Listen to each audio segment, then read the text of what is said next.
ilaha illallah, Allahu akbar, Muhammad Rasulullah, ya Habiballah. আসসালামু আলাইকুম ওয়া রাহমাতুল্লাহি ওয়া বারাকাতুহু। আলহামদুলিল্লাহি ওয়াহদা ওয়াসসালাতু ওয়াসসালামু আলা মান লা নাবিয়্যা বা'দা, আম্মা বা'দ।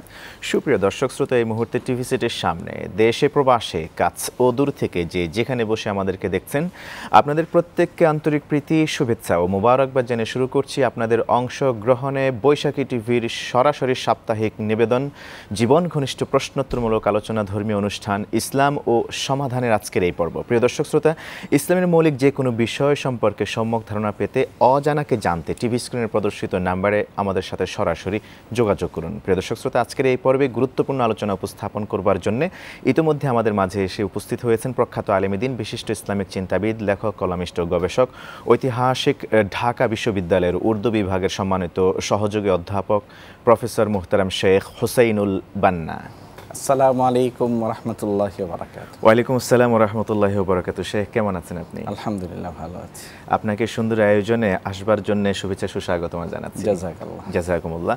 আমরা প্রিয় শেখ, ফোনো কোশ্চেন্স পাওয়ার আগে একটি গুরুত্বপূর্ণ বিষয় নিয়ে আলোচনা করতে চাই, যেটা আজকে প্রেজেন্ট কন্টেম্পোরারি একটা ইস্যু, বার্নিং ইস্যু বলা চলে, যেখানে রক্ষক ভক্ষক হয়ে যায়, যেখানে একসময় মানুষ মাদ্রাসাকে নিরাপদ মনে করত, মাদ্রাসার শিক্ষকদের কাছে নিজেদের ইজ্জত, আব্রু, সম্ভ্রম, হেফাজতের জন্য বিভিন্ন দিক নির্দেশনা এবং দীক্ষার জন্য তারা যেত। আজকে সেখানে মাদ্রাসার কোনো একটা মাদ্রাসার একেবারে সর্বোচ্চ পদস্থ একজন ব্যক্তিত্বের কারণে যখন আমাদের কোনো একজন বোনকে জীবন হারাতে হয়, এইটাকে আসলে ইসলাম কিভাবে দেখছে, আর এইটার প্রতিকারটা কি? শিক্ষকদের আচরণ ছাত্র কিংবা ছাত্রীদের সাথে, স্টুডেন্টসের সাথে কেমন হওয়া উচিত বলে আপনি মনে করেন? আপনি নিজেই তো একজন শিক্ষক।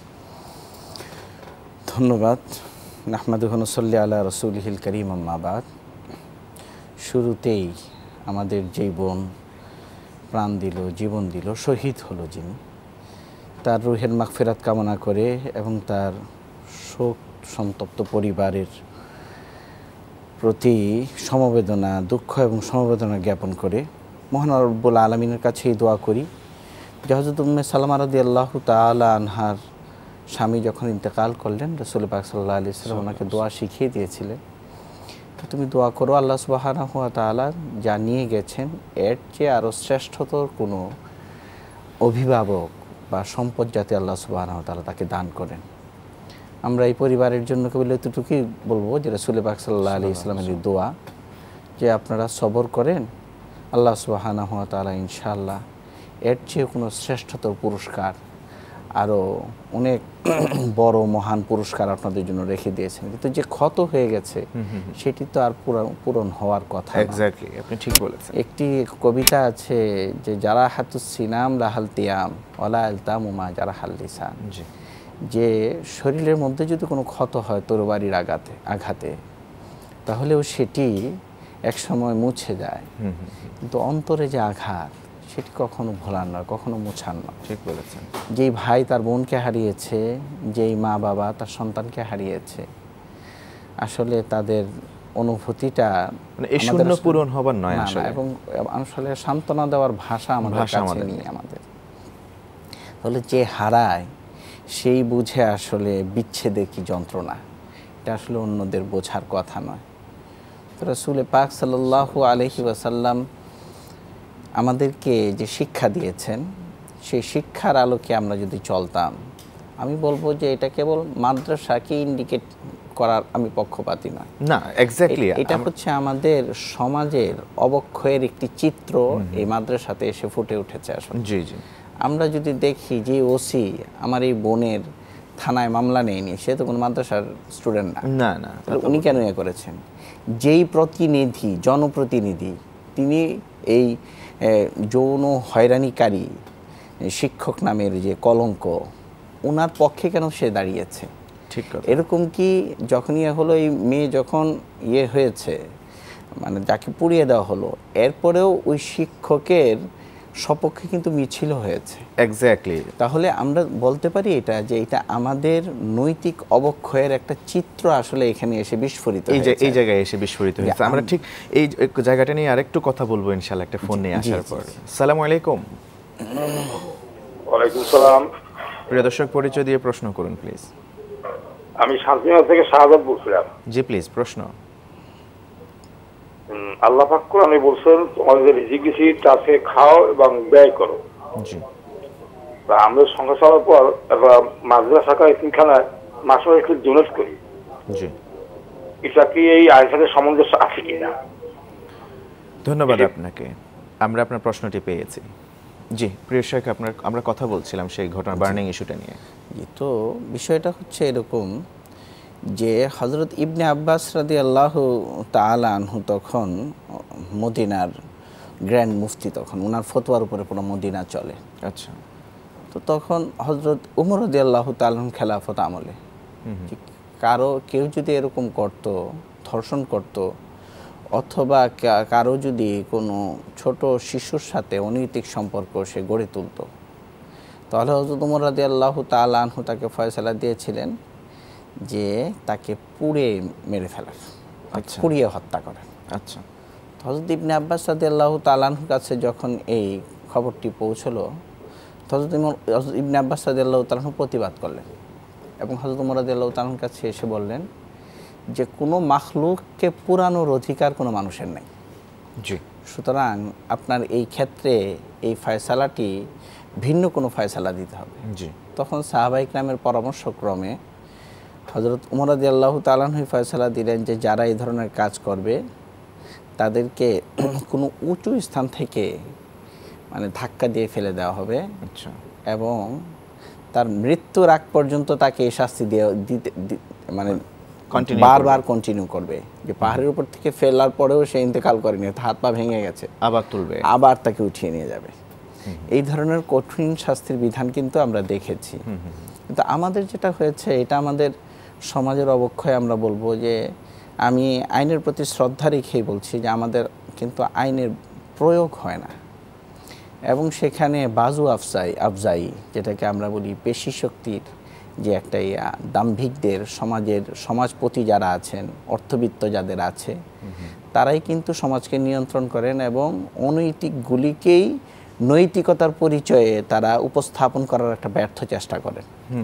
যার ফলে কি হয়, সমাজের বিভিন্ন জায়গায় ক্ষত সৃষ্টি হয় এবং এটা হয়তো এক জায়গায় দিয়ে এটার বিস্ফোরণ ঘটে, আমরা এটা দেখতে পাচ্ছি এখানে। তো আমরা যদি চিন্তা করি যে রাসূল পাক সাল্লাল্লাহু আলাইহি ওয়াসাল্লাম যেইভাবে আমাদেরকে সমাজ পরিচালনার কথা বলেছেন, যেইভাবে চলতে বলেছেন, যেইভাবে রাসূল পাক সাল্লাল্লাহু আলাইহি ওয়াসাল্লাম জীবনযাপনের কথা বলেছেন, তার থেকে আমরা যত দূরে সরে আসছি ততই আমরা নৈতিকভাবে আমাদের অধঃপতিত হচ্ছি আমরা, এবং নৈতিকভাবে অধঃপতিত হওয়ার মূল কারণেই কিন্তু এই ধরনের ঘটনা ঘটছে, আমরা দেখতে পাচ্ছি।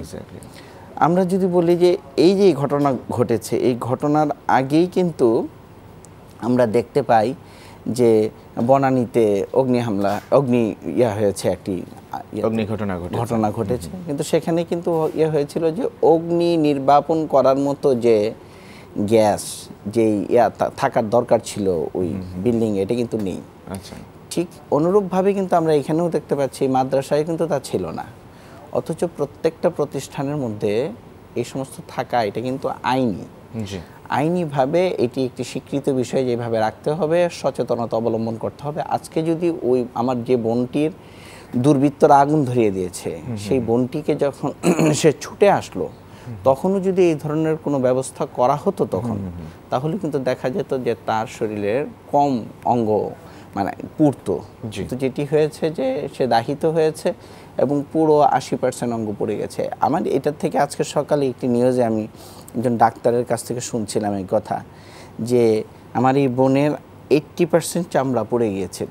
তো ডাক্তারই বললেন যে মানুষের চামড়ার কি প্রয়োজন, মানুষের চামড়া মানুষের প্রায় 90% রোগ প্রতিরোধ করে। আমার বোনের এই চামড়া যেহেতু পড়ে গিয়েছে, এই কারণে 90% রোগ প্রতিরোধ ক্ষমতা তার কমে গেল, এবং যার কারণেই কিন্তু এই ধরনের একটা ঘটনা ঘটে। সেটাই, এটা আমরা আসলে জাতি লজ্জিত, ব্যথিত। আপনি নিশ্চয় জানেন যে গতকালকের একটি রিপোর্টে দেখা গিয়েছে সেই আমাদের বোনটিকে জ্বালানো হয়েছিল ছাদের ঠিক যেই জায়গাটিতে, সেখানে এখনও তার শরীরের সেই পোড়া অংশ, কিছু কিছু চামড়া, মাংস সহ এবড়ো থেবড়ো হয়ে পড়ে আছে। মানে কতটা নির্মম হলে একটা দেশে এমন চারিত্রিক অবক্ষয় হতে পারে, এটা আল্লাহ মালুম। তার কারণই হচ্ছে মূলত যে মানে আল্লাহকে ভয় পাচ্ছি না, আমানুত্তাকুল্লাহ হাক্কা তুকাতিহি যে বলা হচ্ছে, প্রতিটা সেক্টরেই কিন্তু এটা হচ্ছে না যে এক আল্লাহর কাছে আমাকে দাঁড়াতে হবে। যারা এই কাজ করেছে, আমার মনে হয় না যে একটা হাদিসের মধ্যে আছে যে ব্যভিচারী যখন ব্যভিচার করে তখন তার ঈমান থাকে না। এক্স্যাক্টলি এরকম ভাবে চোর যখন চুরি করে তার ঈমান থাকে না। আমি বলবো এখানেও যারা এরকম অনৈতিক কাজ করেছিল ওই মুহূর্তে তাদের ঈমান ছিল না আসলে। যার ভিতরে ঈমান আছে সে তো চিন্তা করবে যে এই কাজের জন্য আমাকে আল্লাহ সুবহানাহু ওয়া তাআলার সামনে দাঁড়াতে হবে। বা যারা পরামর্শ দিয়েছে, যারা প্ররোচিত করেছে, তাকে উদ্বুদ্ধ করেছে, এই প্রত্যেকটা লোকই কিন্তু এখানে শামিল। এবং আল্লাহ না করুক আল্লাহ সুবহানাহু ওয়া তাআলা কোরআনে কারীমের সূরা নিসার মধ্যে বলেছেন, ওমাই ইয়াকতুল মুমিনা মুতাআম্মিদান ফাজাযাউহু জাহান্নাম। যেই ব্যক্তি কোনো মুমিনকে ইচ্ছাকৃত এইভাবে হত্যা করবে, মাজলুমান যে হত্যা হবে, হত্যাকারীর জন্য আল্লাহ সুবহানাহু মুমিন হওয়ার পরেও আল্লাহ সুবহানাহু ওয়া তাআলা ঘোষণা দিচ্ছেন তার জায়গা হবে জাহান্নাম, আবার খালিদান ফিহা, সেখানে সে চিরস্থায়ীভাবে বসবাস করবে।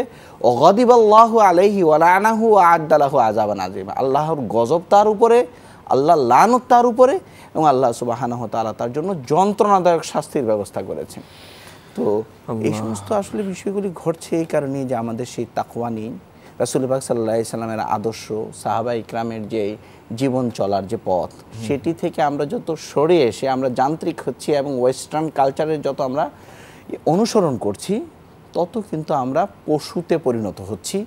আমাদের এই সমাজের এই ঘটনাটি কিন্তু উলাইকা কাল আনআমি বাল হুম আদাল, যে কোরআনে বলা হয়েছে তারা তো চতুষ্পদ জন্তুর চেয়েও আরও নিম্নতর, নিকৃষ্টতর, এটি কিন্তু এখানে প্রকাশ পেয়েছে। এক্স্যাক্টলি। প্রিয় শেখ, আমরা এইসব প্রতিষ্ঠানগুলি, বিশেষ করে যে কথাটা এখন আকাশে বাতাসে ছড়িয়ে পড়েছে আর কি, যেসব প্রতিষ্ঠানগুলিকে মানুষ টাকা পয়সা দিয়ে সাহায্য সহযোগিতা করে থাকে, সেই সব প্রতিষ্ঠানগুলোর যদি অবস্থা এরকম হয়ে যায় তাহলে মানুষ যাবে কার কাছে? আমাদের একজন দর্শক একটি প্রশ্ন করেছিলেন যে রিজিক আল্লাহ তাআলার থেকে প্রাপ্ত এবং সেই রিজিকটাকে ব্যয় করার কথা বলা হয়েছে, সেখান থেকে খাওয়ার কথা বলা হয়েছে। আমরা এই প্রশ্নের জবাবটা জানবো, আসলে মাদ্রাসা যে দিচ্ছে সেটা কি এটার সাথে যায় কি না। আমরা এই প্রশ্নের জবাব জানবো একটা ফোন নিয়ে আসার পর। আসসালামু আলাইকুম ওয়া রাহমাতুল্লাহ। আসসালামু আলাইকুম। ওয়া আলাইকুম আসসালাম ওয়া রাহমাতুল্লাহ। পরিচয় দিয়ে প্রশ্ন করুন।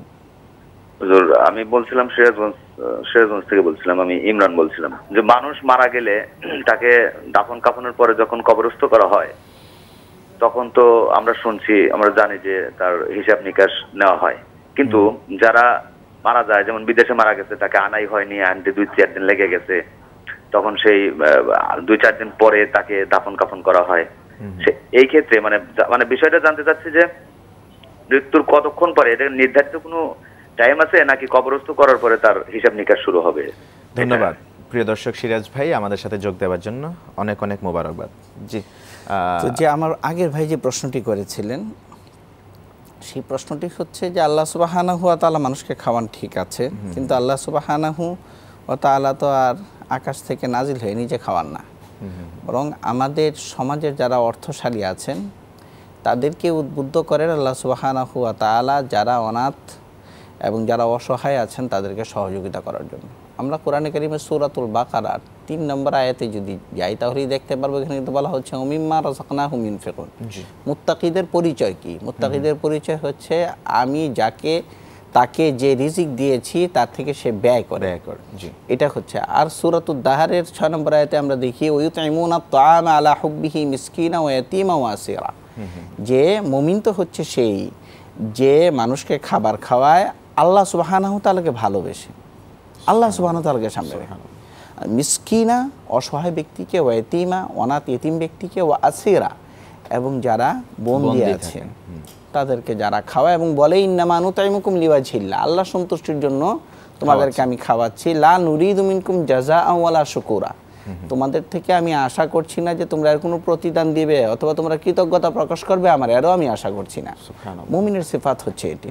তো সুতরাং আমার ভাইয়ের সমাজের কোনো একটা বিচ্ছিন্ন ঘটনার কারণে আমি সমস্ত অনাথ এতিম এবং অসহায় মানুষদেরকে এখন সহযোগিতা করে ছেড়ে দিব, এটা হতে পারে না। ঠিক বলে না, বরং যে অন্যায় করেছে তার শাস্তি হোক। আরও আমি বলবো আমাদের এই ধরনের ভাই যারা আছেন তারা আরও বেশি সহযোগিতা করেন, মাদ্রাসা থেকে যাতে এরকম সচেতন লোকেরা তৈরি হয়। আর আপনাদের মনিটরিংয়ের কারণে যাতে এই ধরনের দুর্বৃত্ত যারা আছে, যারা ঘাপটি মরে বসে আছে সমাজের বিভিন্ন জায়গায় এবং ক্ষত সৃষ্টি করছে, তাদের দৌরাত্ম্য কমবে, তারা আপনাদেরকে ভয় পাবে। এই জন্য আপনাদের আরও মনিটরিং বাড়ানোর দরকার। ইমরান নামে একজন দর্শক জানতে চেয়েছেন, মানুষদেরকে আসলে কখন তাদের সওয়াল জবাব শুরু করা হয়? কি কবরের উপরে থাকতেই, নাকি কবরের নিচে চলে যাওয়ার পরে, দাফন করার পরে কখন শুরু হয়? জাযাকাল্লাহ আমার ভাইয়ের এই প্রশ্নটি করার জন্য। কারণ অনেক সময় আমরা এখন দেখতে পাই যে 2-3 দিন এই ইয়াতে আইস রুমে রেখে দেওয়া হয় তাদেরকে, যে ছেলে আসবে বিদেশ থেকে বা অন্য কেউ আসবে, আত্মীয় স্বজন। তো এটি আসলে উচিত নয়। রাসূল পাক সাল্লাল্লাহু আলাইহি সাল্লাম বলেছেন যে যখন মানুষ ইন্তেকাল করে তখন যত তাড়াতাড়ি সম্ভব তার দাফন কাফনের ব্যবস্থা করা। আজকে সায়েন্সও এই কথাটি বলে, কারণ যখন মানুষ ইন্তেকাল করে তখন কিন্তু তার শরীরে রোগ প্রতিরোধ ক্ষমতা কমে যায় এবং প্রচুর পরিমাণে রোগ তার শরীরে বাসা বাঁধে। এই অবস্থায় আসলে সমাজের যে আবহাওয়া আছে, আবহাওয়াটি নষ্ট হয়ে যাওয়ার সম্ভাবনা আছে। আর বিষয়টি হচ্ছে এরকম যে আল্লাহ সুবহানাহু ওয়া তাআলা যখন মানুষ ইন্তেকাল করে তো নির্দিষ্ট একটি সময়ের পরে কিন্তু ফেরেশতাদেরকে পাঠিয়ে দেওয়া হয়। সে উপরে থাকুক, নিচে থাকুক, সলিল সমাধি হোক, সে সমুদ্রে মারা যাক, নদীতে মারা যাক, যেখানেই মারা যাক, যেখানে 2 জন ফেরেশতা আসবেন।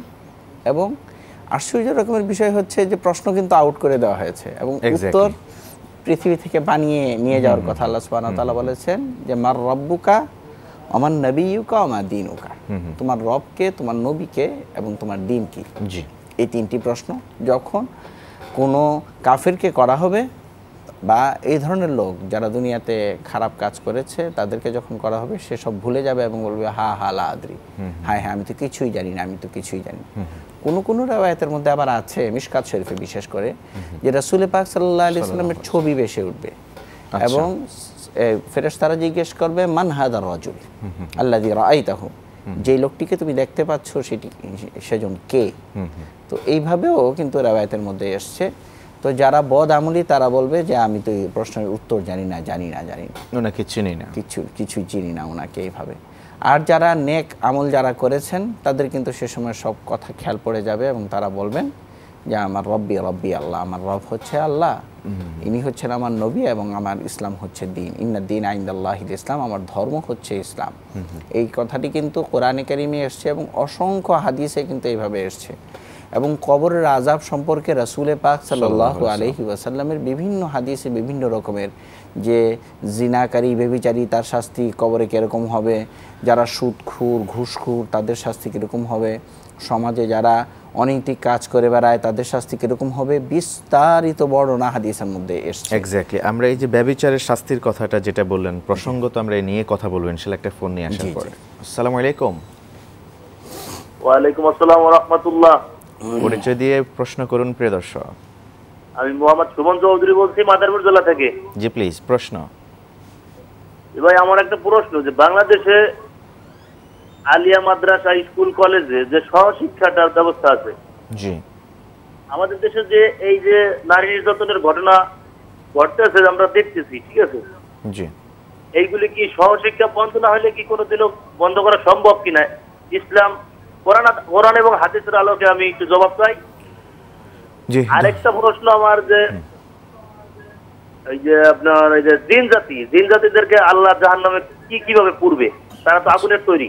জি, ধন্যবাদ 2টি প্রশ্ন করবার জন্য। আমরা আপনার প্রশ্নে যাওয়ার জন্য প্রিয় শেখের কাছে যাচ্ছি। প্রিয় শেখ, আমরা যে বিষয়টি নিয়ে কথা বলবার জন্য চাচ্ছিলাম সেটি হচ্ছে প্রসঙ্গত যে বিষয়টি চলে আসে, এই যে ঘটনাটি ঘটে গেল আমাদের বোন নুসরাতকে নিয়ে, সেখানে যেই ধর্ষক, যিনি যৌন নিপীড়নকারী সেটা আমরা বলবো, উত্ত্যক্তকারী আমরা বলবো, তো তার কি শাস্তি হতে পারে বলে মনে করেন আপনি? আর ইতিপূর্বে আমরা দেখেছি বেশ কিছু ঘটনা এরকম ঘটেছে। আমরা যদি সেই নোয়াখালী সুবর্ণচরের কথা বলি, আমরা যদি বরিশালের কথা বলি, খাদিজার কথা বলি, তনুর কথা বলি, এভাবে বহু জায়গায়, এবং ছোট্ট বাচ্চা কিছুদিন আগে যেটা হয়েছে মুখ থুবড়ে মেরে ফেলেছে, আয়েশা মনির কথা আমরা বলি, এভাবে করে যে ঘটনাগুলি ইতিপূর্বে ঘটেছে তাদের শাস্তির বিধান কায়েম না হওয়া, শাস্তি হলো একেবারে খুব যৎসামান্য হওয়া, আর আইন থাকলেও যেটা ধর্ষকদের পক্ষে যায়, এইগুলি কি আপনি মনে করছেন যে দিন দিন এভাবে করে জেনা বা ব্যভিচার অথবা রেপ বা ধর্ষণের যে বিস্তৃতি হচ্ছে, এটা কি তার জন্য দায়ী বলে মনে করছেন আপনি? এটা আমি আপনাদের কাছে মাফ চেয়ে বলবো যে এখানে কিন্তু অনেক সময় আছে আমাদের এক ছিলেন, বড় বুজুর্গ ছিলেন হযরত হুসাইন আহমদ মাদানী রহমতুল্লাহ আলাইহি, জি, দারুল উলুম দেওবন্দের 32 বছরের শাইখুল হাদিস ছিলেন। উনি বলতেন যে গুনার কথা সেটির বর্ণনা কাউকে দিতে নেই, কারণ অনেক সময় আছে আমাদের প্রিন্ট মিডিয়া বা ইলেকট্রনিক্স মিডিয়ায় আমাদের এই সমস্ত গুনার বর্ণনাটাই আরেকজনকে দুষ্ট মনের অধিকারী যে লোক তাকে কিন্তু উদ্বুদ্ধ করে যে এইভাবেও কি করা যায়, গুনাহ করা যায়। তো এই জন্য এই সমস্ত বর্ণনা না দেওয়া উচিত। যদি বর্ণনা না দেওয়া হয়, যেমন ধরেন শুধুমাত্র গুনাহ কয়েকজনের কথাই তো আমরা জেনেছি, এইভাবে তো অসংখ্য অগণিত আছে যাদের বিষয়টা বর্ণনাটা আমাদের কাছে আসছে না এবং তার জন্য প্রতিকারের জন্য কোনো পদক্ষেপ কিন্তু নেওয়া যাচ্ছে না আর কি সরকার প্রধান থেকে। এখন কি করণীয়? আসলে সবচেয়ে বড় জিনিস হচ্ছে এটাই যে এখানে দুটো জিনিস এখানে বড়। একটি হচ্ছে যে আমাদের তাকওয়া, পরহেজগারি এবং রাসূল পাক সাল্লাল্লাহু আলাইহি ওয়াসাল্লামের আদর্শ আমাদের সামনে নিয়ে, ঠিক বলেছেন, হচ্ছে এটা হচ্ছে মূল কারণ, এটা আমাদের সামনে নিয়ে। 2 নম্বরে হচ্ছে আইনের প্রয়োগও কিন্তু আমরা ওইভাবে দেখছি না। ইসলামী রাষ্ট্রে বা একটি সভ্য জাতি যারা আছেন তাদের এখানে একটা বিচারের যেভাবে কঠোরভাবে প্রয়োগ করা হয় একটা বিচারকে, সেটা কিন্তু আমরা এখানে লক্ষ্য করি না। দেখি যে কিছুদিন পরে কিন্তু সে জামিনে বের হয়ে এসে সে বুক ফুলিয়ে হাঁটে। তো এই যে বিষয়গুলো আছে, এগুলো আমি বলবো যে যারা এখন পলিসি মেকার আছেন তাদেরকেও সচেতন হওয়ার দরকার এবং তাদেরও এটি স্টাডি করার দরকার যে ইসলাম এই সমস্ত বিষয়ে কি বলে, ইসলাম কেন এই ধরনের বিষয়গুলিতে এইভাবে জনসম্মুখে শাস্তির ব্যবস্থা করে। এই কারণে করেন যে একটা শাস্তি কিন্তু 100টা অপরাধকে অবদমিত করার জন্য যথেষ্ট। আমরা অনেকে কিন্তু এখন ফেসবুকে বা নেটে আমি দেখেছি যে তারা কিন্তু কথা দাবি করেছে যে জনসম্মুখে এই ধরনের যৌন নিপীড়কদের শাস্তি হওয়া উচিত। কিন্তু এই কথাটি তো আমার পেয়ারে হাবিব রাসূল পাক সাল্লাল্লাহু আলাইহি ওয়াসাল্লাম 1400 বছর আগে বলেছেন, ঠিক বলেছেন, এবং প্রয়োগ করে দেখিয়েছেন উনি যে এই ধরনের যৌন নিপীড়কদের এবং জিনাকারীদের শাস্তি কেমন হওয়া উচিত, আর হলে পরে সমাজ কতটুকু সচেতন হয় এই কারণে। কিন্তু এটা কিন্তু আমাদের এখানে হচ্ছে না। আমরা অনেক সময় আছে এই ক্ষেত্রে আমরা মানবাধিকারের কথা বলবো, কিন্তু এই ধরনের একটি শাস্তির প্রয়োগ যদি ইসলামী আইন অনুযায়ী হতো আমাদের দেশে, যেখানে 95% মুসলমান, একটি আইনের প্রয়োগ যদি হতো, আমার মনে হয় যে এই ধরনের দৌরাত্ম্য দুর্বৃত্তরা দেখাতে পারতো না। বিষয়টা এখানে। তৃতীয় আরেকটি বিষয় আমার ভাই বলেছেন যে দেখেন আমাদের এখানে সিলাই রেহমির একটি কথা আছে, কিন্তু রাসূল পাক সাল্লাল্লাহু আলাইহি ওয়াসাল্লাম বলেছেন যে আত্মীয় স্বজনের সাথে তুমি সম্পর্ক রাখো। কেন সম্পর্ক রাখবো? কারণ রাসূল পাক সাল্লাল্লাহু আলাইহি ওয়াসাল্লামের কাছে 3টি জিনিস প্রিয় ছিল। আমরা জানি যে রাসূল পাক সাল্লাল্লাহু আলাইহি ওয়াসাল্লামের কাছে নামাজ প্রিয় ছিল, রাসূল পাক সাল্লাল্লাহু আলাইহি ওয়াসাল্লামের কাছে আতর প্রিয় ছিল, এবং রাসূল পাক সাল্লাল্লাহু আলাইহি ওয়াসাল্লামের কাছে মেয়ে মানুষ প্রিয় ছিল।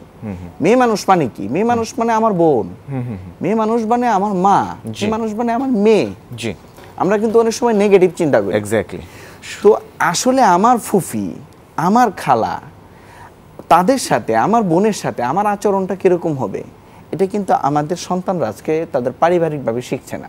কারণ পারিবারিকভাবে আমরা এত একাকী হয়ে গেছি যে একটা ছেলে একটা মেয়ে অথবা 1-2 জনের সংসার আমাদের, না ফুফির সাথে সম্পর্ক আছে, না খালার সাথে সম্পর্ক আছে, না দাদা দাদি, নানা নানি, কারোর সাথে তার সম্পর্ক নেই।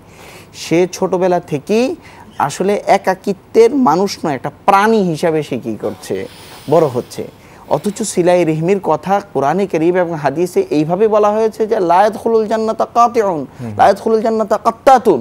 যেই ব্যক্তি সিলাই রেহমি করে না, আত্মীয়তার সম্পর্ক রাখে না, সে জান্নাতে প্রবেশ করতে পারবে না। এক সাহাবী এসে বললেন যে রাসূল, আমি তার সাথে কেন সম্পর্ক রাখবো, সে তো আমার সাথে সম্পর্ক রাখে না। রাসূল পাক সাল্লাল্লাহু আলাইহি ওয়াসাল্লাম বললেন এইখানেই তো তুমি তোমার পরিচয়টা দিবে, যে তোমার সাথে সম্পর্ক রাখে তার সাথে তো তুমি যে আচরণটা করছো এটা হচ্ছে তোমার সাথে সম্পর্ক রাখছে বলে তুমি এর বদলা দিচ্ছ। ঠিক বলে, যে তোমার সাথে সম্পর্ক রাখছে না তার সাথে তুমি সুন্দর আচরণ করে বোঝাও যে আমার বোনের সাথে আমি এই ধরনের আচরণ করছি, সমাজের আর 2-4টে যারা মেয়ে আছে তারা তো কারো বোন, কারো মা, কারো খালা।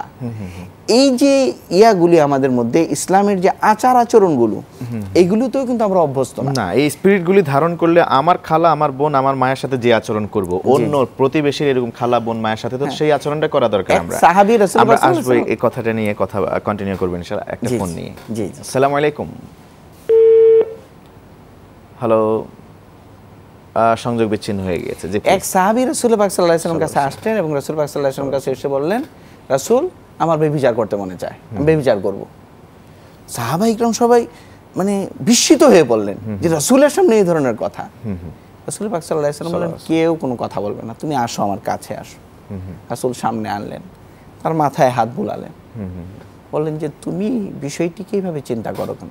তুমি চিন্তা করো তোমার বোনের সাথে যদি কেউ এরকম করতো, তোমার মায়ের সাথে যদি কেউ এরকম করতে চায়, তাহলে তোমার কেমন লাগবে?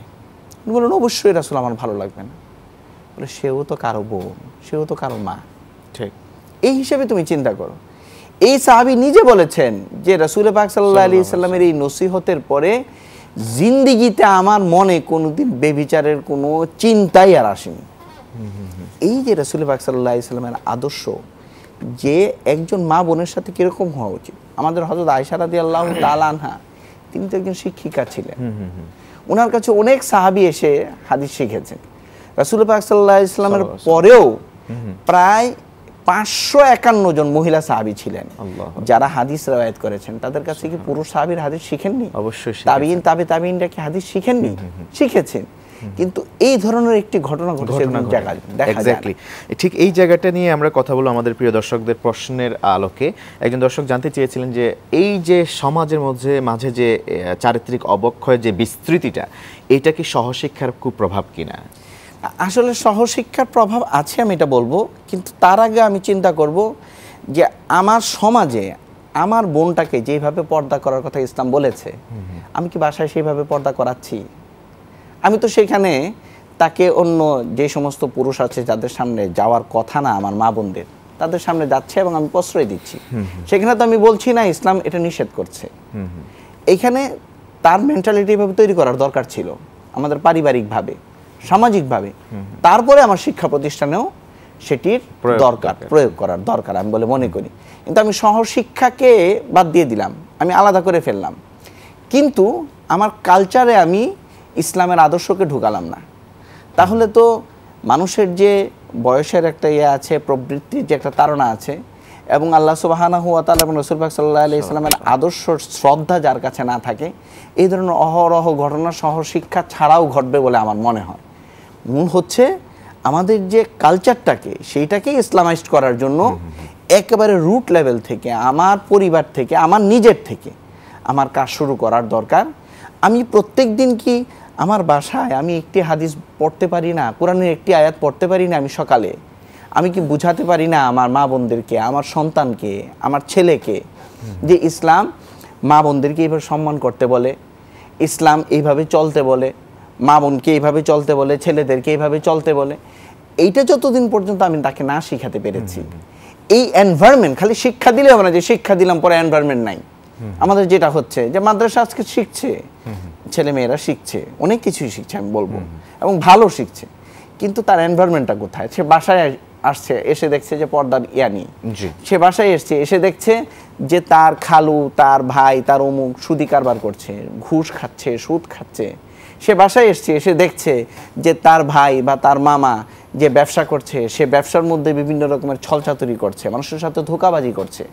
প্রত্যেকটা জায়গায় জায়গায় আজকে আমাদের এরকম অবক্ষয়, এই অবক্ষয়ের বিস্ফোরণ এক না একদিকে হঠাৎ করে আমরা দেখতে পাচ্ছি।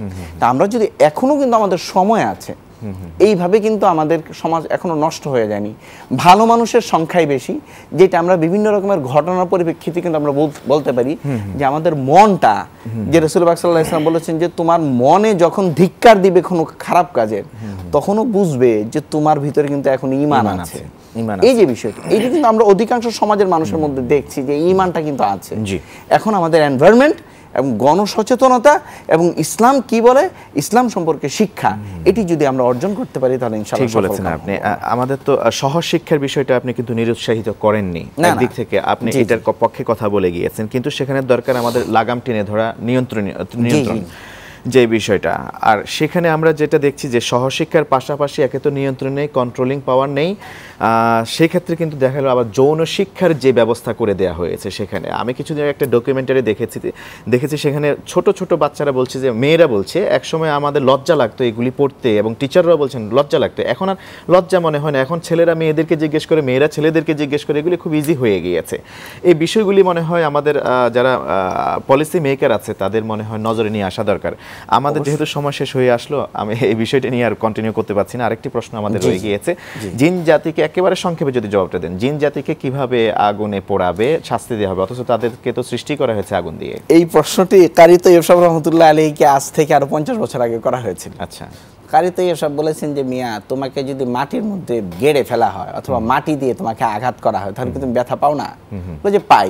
তাহলে জিন জাতি যে আছে তাদেরকেও যদি আগুন দিয়ে আঘাত করা হয় তারা কি পাবে? ব্যথা পাবে। আমাদের অনেক সময় আছে চোরাবালিতে আমরা পড়ে যাই, এই কারণে মানুষ কি বেঁচে যায়, বেঁচে বাঁচতে তো পারে না, এটা তো একটা শাস্তি। তো এইভাবে জিনদেরকেও কি দেওয়া হবে? আগুনের মাধ্যমে। হ্যাঁ, ইটের সেই ঢিলা দিয়ে যদি কেউ মাটি দিয়ে এটাকে চাক করে যদি কেউ নিক্ষেপ করে তাহলে তো ব্যথা পায়। মানুষ তো মাটির তৈরি। অবশ্যই। বহুত শুকরিয়া প্রিয় শেখ, আপনাকে অত্যন্ত মোবারকবাদ এবং আপনাকে ধন্যবাদ জানাচ্ছি আমাদের সুন্দর আয়োজনের সাথে সম্পৃক্ত হওয়ার জন্য। হায়াকুমুল্লাহ। প্রিয় দর্শক শ্রোতা, আপনারা দেখছিলেন আপনাদের অংশগ্রহণের সরাসরি অনুষ্ঠান ইসলাম ও সমাধান।